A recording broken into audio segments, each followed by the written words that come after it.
In this video, I'll show you how you can add a photographic background to add a little bit of texture and pizzazz to your work. So I'm doing this a little funnily because I'm just using a JPEG, so I don't have the actual layers for your background.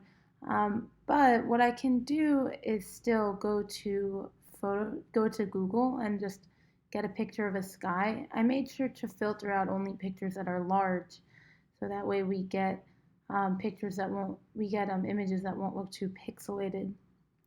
I'm going to pick this one, and the reason I'm doing that, even though it's horizontal while your picture is vertical, is because this doesn't really have so much to it, so it won't be distracting. It will just give a little bit of texture, which is what I'm looking to do.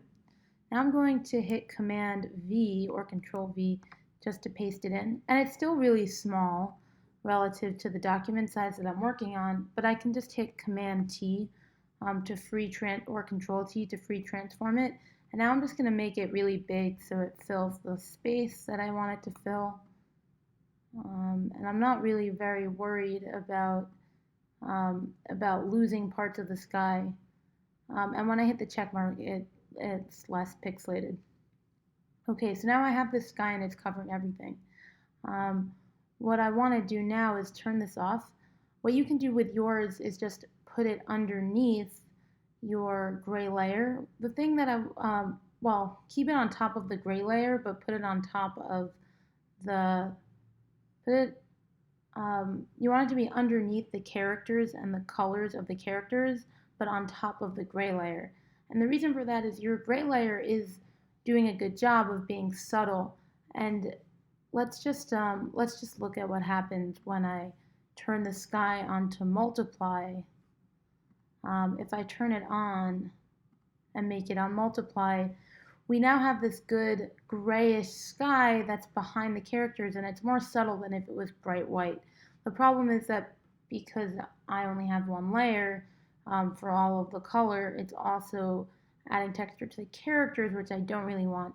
So what I can do here is turn this off and make a clipping mask. Right now I'm using the magic wand tool to just select the background. And I probably won't get everything using this, but I'll get enough, and whatever I don't get I can fix with the paintbrush. And now I can hit the eyeball to get layer 2 back on, and I'm going to create a clipping mask by using the mask layer. And what that did was just everything that was in my selection that I had done with the wand tool is now visible, and everything else is being hidden. So now we have this good, it's kind of a more subtle background, and I think that it's working pretty well. Notice that this inside of Hawkeye's bows didn't get selected, so I can just fix that by using the magic wand tool to select the shapes and then making sure that the clipping mask is selected. I can just fill that in with white, which will make it visible. And for areas like this, I can paint in white with my paintbrush. I can do that in white with the paintbrush. Here I see I missed. And that's how you can add texture to get a little more pizzazz to your work.